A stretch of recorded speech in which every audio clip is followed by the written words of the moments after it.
এই জায়গায় একসময় ছিল তাদের 5 তলা বাড়ি। আজ সেখানে শুধু ভাঙা কংক্রিট আর ধ্বংসাবশেষ।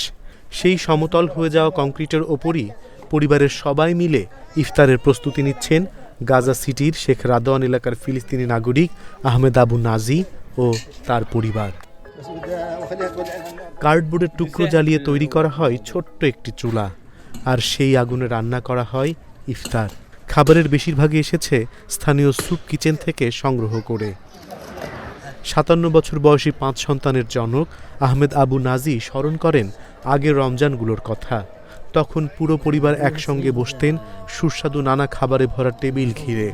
কিন্তু এবারের চিত্র পুরোপুরি ভিন্ন। এবছর ইফতারে পরিবারের সদস্যদের সঙ্গে রয়েছে তাদের সন্তান, নাতি নাতনি এবং স্বজনরাও। চারপাশে ধ্বংসস্তূপের মাঝেই তারা ভাগাভাগি করে খাচ্ছেন স্যুপ এবং অল্প কিছু মৌলিক খাবার। সবকিছু হারিয়েও একসঙ্গে থাকার চেষ্টা।